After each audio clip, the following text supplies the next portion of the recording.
നമസ്കാരം. ഇന്നത്തെ നമ്മുടെ അതിഥി എബി ഗ്രൂപ്പ് ഓഫ് ബിസിനസിൻ്റെ മാനേജിംഗ് ഡയറക്ടറായ PK ബാബു സാറാണ്. അദ്ദേഹത്തിൻ്റെ ബിസിനസ്സിലെ എക്സ്പീരിയൻസും അദ്ദേഹത്തിൻ്റെ ജീവിതാനുഭവങ്ങളും പ്രേക്ഷകരോടൊപ്പം അദ്ദേഹം ഷെയർ ചെയ്തു. അദ്ദേഹത്തെ നമുക്ക് ഹാർദവുമായി സ്വീകരിക്കാം. നമസ്കാരം. നമസ്കാരം. സാറിൻ്റെ ഈ ഒരു ബിസിനസ് ജീവിതം തുടങ്ങിയിട്ട് എത്ര വർഷമായി? 21 വർഷത്തോളമായി. 21 വർഷം, ഒരു നീണ്ട കാലയളവാണ്. താങ്കൾ ഈ ബിസിനസ് രംഗത്തേക്ക് പ്രവേശിക്കാനുണ്ടായ കാരണം എന്താണ്? ചെറുപ്പത്തിലെ മുതൽ ഭയങ്കര കഷ്ടപ്പാടുകളായിരുന്നു. അന്നൊക്കെ എന്ന് വെച്ചാൽ ഞാൻ SLC പരീക്ഷ കഴിഞ്ഞ ഉടനെ തന്നെ ഒരു ദിവസ ജോലിക്ക് പോയാൽ 4 രൂപയായിരുന്നു അന്ന് കിട്ടുന്ന ആദ്യത്തെ വേതനം. ദിവസം 4 രൂപ. ആ വേതനം കൊണ്ട് കുടുംബവും മറ്റുമൊക്കെ ജീവിക്കാൻ വളരെയധികം ബുദ്ധിമുട്ടിയിരുന്ന സമയത്ത് പടിപടിയായി അവിടെ ഓട്ടോമൊക്കെ നിന്നാണ് ഒരു ദിവസം 6 രൂപ 7 രൂപയൊക്കെ നിത്യവേതനം കിട്ടുന്ന ഒരു തരത്തിലേക്ക് ഉയർന്നു. ആ സമയത്ത് അവിടെ ജോലി സംബന്ധമായ പ്രശ്നങ്ങൾ കാരണം സമരമുണ്ടാക്കി അവിടെ ഒരു യൂണിയൻ്റെ കൺവീനറായി. സാർ, ഈ ഒരു ബിസിനസ് രംഗത്തേക്ക് പ്രവേശിക്കുന്നതിന് മുമ്പ് ഏത് ജോലിയിലായിരുന്നു? അവിടെ വെൽഡിങ് ഹെൽപ്പർ, വെൽഡിങ് ഈ ആദ്യം ഹെൽപ്പറായി, വെൽഡറായി. എന്ത് തരത്തിലുള്ള വെൽഡിംഗ് ആയിരുന്നു അവിടെ ചെയ്തത്? അവിടെ ഈ മിനി ഷിപ്പ് എന്ന് വെച്ചാൽ ജങ്കാറ് പോലെ ഈ ഇരുമ്പ് ബോട്ട്, സ്റ്റീൽ ബോട്ടൊക്കെ ഉണ്ടാക്കുന്ന ഒരു സ്ഥാപനം. അവിടെയായിരുന്നു ആദ്യമേ SLC പരീക്ഷ കഴിഞ്ഞ ഉടൻ തന്നെ അവിടെയാണ് പോയത്. ഒരുപാട് തൊഴിലാളികൾ, ഒരു 100ഓളം തൊഴിലാളികളുള്ള ഒരു സ്ഥാപനമായിരുന്നു. അപ്പോൾ അവിടെ രാഷ്ട്രീയ പാർട്ടികളുടെ ഒത്താശയോടുകൂടിയുള്ള യൂണിയൻ പ്രവർത്തനം എല്ലാം ഉണ്ടാക്കി. അതിൻ്റെ കൺവീനറായി ഞാൻ ഉടനെ തന്നെ സമരമൊക്കെ തുടങ്ങി. ആദ്യം കൺവീനറിനെ അവർ പുറത്താക്കി. ഞാൻ പിന്നെ അതിന് മത്സരിക്കാനൊന്നുമില്ല. ഉടനെ അവിടെ നിന്ന് പോകുന്നു. നേരെ വീട്ടിലായിരുന്നു. അപ്പോൾ വീട്ടിൽ കുറച്ച് ദിവസമൊക്കെ സ്വസ്ഥമായിരുന്നു. അപ്പോൾ ഇങ്ങനെ എന്ത് തുടങ്ങണം. അങ്ങനെ അച്ഛൻ ഒരു ചെറിയൊരു മ്യൂച്വൽ ഫണ്ട് തുടങ്ങിയിട്ടുണ്ടായിരുന്നു. വെച്ചാൽ കുറി, ഒരു പള്ളുരുത്തി മണ്ഡലം സർവീസ് സഹകരണ ബാങ്കിൽ ചിട്ടി. അത് 25,000 രൂപയുടെ ചിട്ടിയായിരുന്നു. അത് തുടങ്ങി ഫസ്റ്റിലെ തന്നെ അത് കിട്ടി. അപ്പോൾ അന്ന് നമ്മളുടെ കുടുംബസ്വത്തായിട്ട് 5 സെൻറ്റ് സ്ഥലം പണയം വെച്ചാണ് അന്ന് 25,000 രൂപ സൊസൈറ്റിയിൽ നിന്ന് നമ്മൾ എടുത്തപ്പോൾ തന്നെ എന്ത് ചെയ്യണം എന്നിങ്ങനെ പലതുമൊക്കെ ആലോചിച്ചുകൊണ്ടിരിക്കുന്ന സമയത്ത് ഒരു റേഷൻ കട നടത്തുന്ന അടുത്ത് തന്നെ ഉണ്ട്. അപ്പോൾ അയാൾക്ക് കുറേ ബുദ്ധിമുട്ടൊക്കെ ഉണ്ട്. അത് നടത്താൻ പറ്റുമെന്ന് ചോദിച്ചു. അങ്ങനെ അത് തുടങ്ങി. റേഷൻ കട അത് തുടങ്ങി കുറച്ചാൾ കഴിഞ്ഞപ്പോൾ തന്നെ അത് ഭയങ്കര മാനസിക ബുദ്ധിമുട്ടുകളൊക്കെ ഉണ്ടായിരുന്നു. വെച്ചാൽ അതിൽ എന്താ പ്രോഫിറ്റബിൾ അല്ല, കൃത്യമായിട്ട് അത് കൊടുത്തു പോകാൻ പറ്റില്ല. എപ്പോഴും അത് അളവിൽ തൂക്കത്തിലൊക്കെ കുറച്ച് കൊടുത്താലേ അത് പ്രോഫിറ്റിലാക്കാൻ പറ്റുള്ളൂ. അതായത് 10 കിലോയ്ക്ക് 9 കിലോ കൊടുത്തു അങ്ങനെ അതാക്കാൻ പറ്റില്ല. അപ്പോൾ അത് മാനസികമായിട്ട് കള്ളം ചെയ്യാൻ കുറേ പ്രശ്നങ്ങൾ. ഈ പ്രായമായ അമ്മമാരൊക്കെ വന്നിട്ടും അങ്ങനെ അത് കുറക്കല്ലേ, അവിടെ നിന്ന് പലിശക്കാരോട് മേടിച്ചിരിക്കുന്ന പൈസയൊക്കെയാണ്. അങ്ങനെയൊക്കെ പറയുമ്പോൾ എപ്പോഴും ഭയങ്കര മാനസികമായിട്ട് വിഷമമുണ്ടാവും. കുറച്ച് കാലം കഴിഞ്ഞപ്പോൾ തന്നെ അത് നിർത്തി. പിന്നീട് ഒരു കോൺട്രാക്ട് വർക്കിന് പോയി നേവൽ ബേസിൽ. അതും ശരിയായില്ല. അങ്ങനെ ഇരിക്കുന്ന സമയത്താണ് ഇവിടെ ഒരുപാട് പരാജയങ്ങൾ ഏറ്റുവാങ്ങിയാണ് അവസാനം വിജയത്തിലേക്ക് വന്നത്. പള്ളുരുത്തിയിൽ തന്നെ ഒരു മെഡിക്കൽ ഷോപ്പ് കുമ്പളങ്ങി വഴിയിൽ കൊടുക്കുന്നുണ്ട്. അതിങ്ങനെ ആലോചിച്ച് അന്ന് 1,00,000 മെഡിക്കൽ സ്റ്റോറോട് കൂടി വാങ്ങുകയാണോ ചെയ്തത്? അതെ, അത് ഉൾസൈഡിലായിരുന്ന മെഡിക്കൽ ഷോപ്പ്. അതോട് കൂടി വാങ്ങി ഒരു 3 മാസത്തിനുള്ളിൽ തന്നെ നാഷണൽ ഹൈവേയിലേക്ക് മാറ്റി സ്ഥാപിക്കാൻ പറ്റി. അന്ന് ധനലക്ഷ്മി ബാങ്കിൽ നിന്ന് 40,000 ലോൺ എടുത്താണ് ഞാൻ തുടങ്ങിയത്. അതേത് വർഷമായിരിക്കും?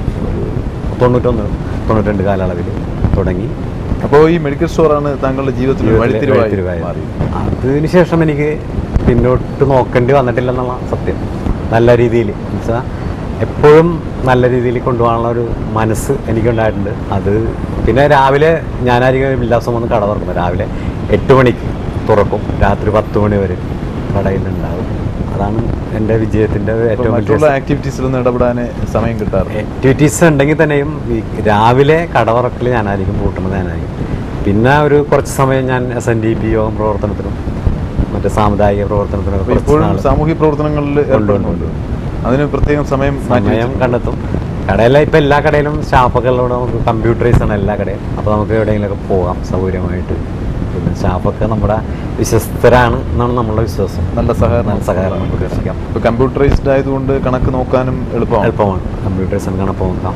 നമുക്ക് എന്തൊക്കെ ബാധ്യതകളൊക്കെ ഉണ്ടെന്നറിയാം, അതിൽ എത്ര പേർക്ക് കൊടുക്കാണ്ടെന്നറിയാം, ഒരു ദിവസത്തെ പ്രോഫിറ്റ് എന്താണെന്നറിയാം. താങ്കൾ വിദ്യാഭ്യാസം 10ാം ക്ലാസ് വരെ പഠിച്ചത്. അപ്പോൾ എങ്ങനെയാണ് കമ്പ്യൂട്ടർ താങ്കൾ ഓപ്പറേറ്റ് ചെയ്യുന്നത്? അത് എൻ്റെ പ്രയത്നത്താൽ പഠിച്ചതാണ്. ഇനി കൂടുതൽ പഠിക്കണമെന്നൊക്കെ ആഗ്രഹമുള്ള സമയം കണ്ടെത്തി ഇപ്പോൾ പുതിയ ബിസിനസ്സുകളെ കുറിച്ചൊക്കെ ആലോചിച്ചുകൊണ്ടിരിക്കുകയാണ്. അതേപോലെ AKCD എറണാകുളം ജില്ലാ മെഡിക്കൽ ഷോപ്പ് അസോസിയേഷൻ്റെ എക്സിക്യൂട്ടീവ് കമ്മിറ്റിയിലുണ്ട്. SNDPO ഇതിൻ്റെ കൊച്ചി യൂണിയൻ. അങ്ങനെ എക്സിക്യൂട്ടീവ് കമ്മിറ്റിയിലെ മെഡിക്കൽ ഷോപ്പിൻ്റെ അസോസിയേഷനിൽ നമ്മൾ മെമ്പർഷിപ്പ് ഉണ്ടെങ്കിൽ അവിടെ നിന്ന് എന്തെങ്കിലും സഹായങ്ങൾ ലഭിക്കാം. എന്താണ് അതിൻ്റെ ബെനിഫിറ്റ്? അത് ബെനിഫിറ്റ് എന്ന് പറഞ്ഞാൽ നമ്മളിപ്പോൾ എറണാകുളം ജില്ലയിൽ നമ്മളുടെ ആൾക്കാരുടെ പ്രശ്നങ്ങളൊക്കെ ചർച്ച ചെയ്യാം. അപ്പോൾ ആർക്കൊക്കെ എന്തൊക്കെ ബുദ്ധിമുട്ടുകളുണ്ട് അവരെയൊക്കെ സഹായിക്കുക. അതേപോലെ ഗവൺമെൻറ്റിൻ്റെ ഭാഗത്ത് ഹോസ്പിറ്റലുകളിലൊക്കെ കുറേ മെഡിസിനൊക്കെ സപ്ലൈ ചെയ്യാം. കുറേ ചാരിറ്റീസൊക്കെ ചെയ്യാൻ പറ്റും. ചാരിറ്റീസ് ചെയ്യാൻ പറ്റണമെങ്കിൽ അവർക്ക് അതിൻ്റെതായിട്ടുള്ള ഫണ്ട് വേണ്ടേ? ഫണ്ടുണ്ട്. പിന്നെ നമ്മളിപ്പോൾ ഡിസ്ട്രിബ്യൂട്ടേഴ്സ് കമ്പനികളായിട്ടൊക്കെ ബന്ധമുണ്ടെങ്കിൽ അവർ കുറേ സാമ്പിൾസൊക്കെ തന്നു കഴിഞ്ഞാൽ നമുക്ക് ചെയ്യാം. നമ്മൾ ഈ ഫണ്ടിന് വേണ്ടി എല്ലാ മെമ്പേഴ്സിൻ്റെ നിന്നും പൈസ കളക്ട് ചെയ്യാറുണ്ട്. അതോടൊപ്പം തന്നെ പുതിയ പുതിയ കമ്പനികൾ വരുമ്പോൾ അവരോട് ചെറിയ ഡൊണേഷനൊക്കെ വാങ്ങാറുണ്ട്. അതൊക്കെ കളക്ട് ചെയ്ത് കൊടുക്കാറുണ്ട്. വേറെ അന്യ ഫാർമസ്യൂട്ടിക്കൽ കമ്പനികളുടെ ഏതെങ്കിലും ഏജൻസി താങ്കൾ ഇല്ലേ? അത് എന്തുകൊണ്ടാണ് എടുക്കാതിരുന്നത്? കാരണം മെഡിക്കൽ സ്റ്റോറിൽ 91 മുതലുള്ള എക്സ്പീരിയൻസ് ഉള്ള ഒരാളിനെ സംബന്ധിച്ച് സാധാരണ മെഡിക്കൽ സ്റ്റോർ നടത്തുന്ന ആൾക്കാർക്ക് ഏതെങ്കിലും ഒരു കമ്പനിയുടെ ഡിസ്ട്രിബ്യൂട്ടർഷിപ്പ് ഉണ്ടാവാറുണ്ട്. അത് പലപ്പോഴും ഇങ്ങനെ പലരും കൊടുക്കുന്നുണ്ട്. ഞാൻ അതിനെപ്പറ്റി എപ്പോഴും ടാർഗറ്റ് ചെയ്യുമ്പോൾ അത് ഞാൻ ഉദ്ദേശിക്കുന്ന രീതിയിൽ എൻ്റെ ടേൺ ഓവറോ അല്ല എൻ്റെ പ്രോഫിറ്റോ ഒന്നും ചേരില്ല. ഇപ്പോൾ തന്നെ ഓരോ സ്ഥലത്ത് കാര്യമൊക്കെ വിറ്റ് പോകണേ. അപ്പോൾ ഞാൻ അത് എപ്പോഴും ടേൺ ഓവറായിട്ട് ഇങ്ങനെ പലരും ഇപ്പോൾ കൊച്ചിൻ ഡ്രഗ് ബസ് എന്ന് പറഞ്ഞ സാധനം കൊടുത്ത് അപ്പോൾ അതിൻ്റെ ഓണറൊക്കെ എന്നെ വിളിച്ചിട്ടുണ്ടായി, ബാബു ഇങ്ങനെ താല്പര്യമുണ്ടെങ്കിൽ നോക്ക് ഇത്രയാണ് ഇങ്ങനെ. ഞാനത് ടേൺ ഓവറായിട്ട് നോക്കുമ്പോൾ അതും പ്രോഫിറ്റുമായിട്ട് നോക്കുമ്പോൾ എൻ്റെ ഇതുമായിട്ട് അത് യോജിച്ചു പോകും. താങ്കളുടെ ഈ ബിസിനസ് ഈ പള്ളുരുത്തിയിൽ തന്നെയാണോ പണ്ട് മുതലേ ലൊക്കേറ്റ് ചെയ്തിരിക്കുന്നത്? പള്ളുരുത്തി മാത്രം. കാരണം പള്ളുരുത്തിയിൽ ജനിച്ചു വളർന്ന ആളായതുകൊണ്ടാണ്? ഇല്ല, നമ്മളുടെ സമൂഹമായിട്ട് നമുക്ക് കൂടുതൽ അടുത്തുകൊണ്ട് എല്ലാവരും നമുക്ക് പരിചയപ്പെട്ട വേണ്ടപ്പെട്ട ആൾക്കാരാണ്. അതുപോലെ എനിക്ക് വന്നു പോകാനും നോക്കാനും ഒക്കെ സൗകര്യമുള്ള സ്ഥലം. 800 മീറ്ററിന് അടുത്ത് തന്നെ എൻ്റെ വീട്. അപ്പോൾ എനിക്ക് വളരെ സൗകര്യമായിട്ട് വന്നു. വാഹന സൗകര്യത്തിൻ്റെ ആവശ്യം പോലും ഇല്ല, നടന്നു പോകാനുള്ള സൗകര്യം. ഇപ്പോൾ റീസെൻ്റായിട്ട് സ്റ്റാർട്ട് ചെയ്ത ബിസിനസ് ഏതാണ്? റീസെൻ്റായിട്ടെന്ന് പറഞ്ഞാൽ ഈ എബി സ്റ്റോഴ്സ്, ഈ ഹോം അപ്ലയൻസിൻ്റെ ഈ ബിസിനസ്, അതായത് ഹോം അപ്ലയൻസസ് ബിസിനസ്സും സൂപ്പർ മാർക്കറ്റും താങ്കൾ നടത്തുന്നുണ്ട്. ഇവിടെ ഏത് ഭാഗത്തു നിന്ന് വരുന്ന കസ്റ്റമേഴ്സാണ് കൂടുതലായും ഉള്ളത്? ഇവിടെ എല്ലാത്തരം ഇപ്പം ഈ കടയെ സംബന്ധിച്ച് പറഞ്ഞാൽ പശ്ചിമ കൊച്ചിയിൽ ഇങ്ങനത്തെ ഒരു സ്ഥാപനമില്ല.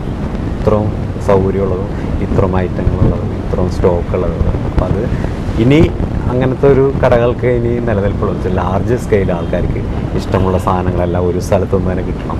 അതായത് ഒരുപാട് ഐറ്റംസ് ഉണ്ടെങ്കിൽ ആൾക്കാർക്ക് പ്രിഫർ ചെയ്യാൻ സെലക്ട് ചെയ്തെടുക്കാൻ പറ്റും. അതുപോലെ ഇപ്പോഴെ സംബന്ധിച്ച് വിലകളൊന്നും ഒരു പ്രശ്നമില്ല. ആൾക്കാർക്ക് ക്വാളിറ്റി സാധനം കിട്ടണം, നല്ല സാധനം കിട്ടണം, അത് നല്ല രീതിയിലുള്ളതായിരിക്കണം. അങ്ങനത്തെ ഒരു ട്രെൻഡുള്ള സമയമാണിപ്പം. ഈ സ്ഥാപനം തുടങ്ങിയിട്ട് എത്ര വർഷമായി? ഒരു വർഷത്തിൽ മേലെ. ഒരു വർഷം.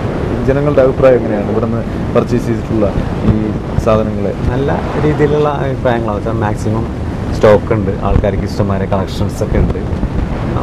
പശ്ചിമ കൊച്ചി തന്നെ ഇത്തരത്തിലുള്ളൊരു കടയില്ല, എല്ലാവരും പറയാറുണ്ട്. നമുക്ക് തോന്നുന്നത് ഈ ഹോം അപ്ലയൻസസ് ഷോപ്പിൽ ഏതെല്ലാം വിധത്തിലുള്ള സാധനങ്ങൾ?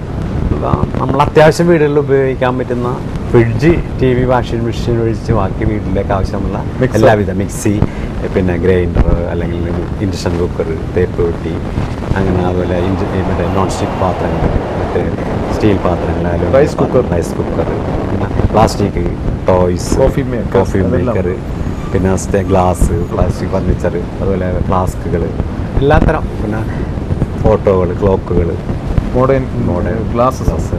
ഇതിൻ്റെ ഈ ഒരു ബിസിനസ്സിനെ സംബന്ധിച്ച് ജനങ്ങളുടെ അഭിപ്രായം നല്ലതാണെന്ന് പറയുന്നത്. അവർക്ക് വേണ്ടി എന്തെങ്കിലും സജഷൻ ബുക്കുകൾ എന്തെങ്കിലും ഇവിടെ സൂക്ഷിച്ചിട്ടുണ്ടോ? അങ്ങനെ സൂക്ഷിച്ചിട്ടില്ല, എങ്കിലും എല്ലാവരും നമ്മൾ കാണുന്ന മുഖങ്ങളും എല്ലാവരും പരിചയമുള്ളവരാണ്. അപ്പോൾ ഓരോരുത്തരിങ്ങനെ വിളിച്ചു പറയും പുതിയ ഷോപ്പ് കൊള്ളാൻ വേണ്ട, ഭംഗിയായിട്ടുണ്ട്, നല്ലതായിട്ടുണ്ട്. അത് തന്നെയാണ് നമ്മളുടെ മനസ്സിലുള്ള ആശ്വാസം. അപ്പോൾ ആ ഒരു സംതൃപ്തിയിൽ താങ്കൾ എപ്പോഴും സന്തോഷവാനുമാണ്. ഈ ഹോം അപ്ലയൻസസിൻ്റെ സാധനമല്ലാതെ മറ്റുള്ള പ്രോഡക്ട്സ് വിദേശത്തു നിന്ന് വരുന്നത് ഏതെങ്കിലും? വിദേശത്ത് വരുന്നുണ്ട്, ചൈന, പിന്നെ ദുബായ് എന്നൊക്കെ ഉണ്ട്. ചൈനീസ് മാർക്കറ്റിൻ്റെ ഇൻഫ്ലുവൻസ് നമ്മുടെ ഈ മാർക്കറ്റുകളിലും വളരെ വ്യാപിച്ചു കഴിഞ്ഞു. അതിനെപ്പറ്റി താങ്കളുടെ അഭിപ്രായം എന്താണ്? ചൈനീസ് പ്രോഡക്റ്റിനെ പറ്റി എന്താണ് അഭിപ്രായം? പ്രൊഡക്റ്റ് എന്ന് പറഞ്ഞാൽ കാണാൻ വളരെ അട്രാക്റ്റീവ് ആയിരിക്കും, വില കുറവായിരിക്കും, ക്വാളിറ്റി കുറവാണ്. എങ്കിലും ഈ ടോയ്സ് പോലുള്ള സാധനങ്ങളൊക്കെ നമ്മൾ കൂടുതൽ ഉപയോഗിക്കാറില്ല. അത്യാവശ്യം കുറച്ച് നാൾ ഉപയോഗിച്ച് കഴിയുമ്പോൾ തന്നെ അത് ഡിസ്പോസ് ചെയ്യണം, അത്രയ്ക്കുള്ള വിലയേ ഉള്ളൂ. പിന്നെ പുതിയ എന്താണ് മോഡൽസുകളൊക്കെ ഉണ്ടാവും ധാരാളം, കാണാൻ വളരെ അട്രാക്റ്റീവ് ആയിരിക്കും. വിലയും തുച്ഛമുണ്ട്, കുട്ടികളെയൊക്കെ നല്ല ഭംഗിയായിട്ട് അതുപോലെ സംതൃപ്തിപ്പെടുത്താൻ പറ്റും. ഈ വരുന്ന പുതുവർഷത്തിനും ക്രിസ്മസിനും വേണ്ടി എന്തെങ്കിലും ഓഫറുകൾ കസ്റ്റമേഴ്സിനായി ഒരുക്കിയിട്ടുണ്ട്?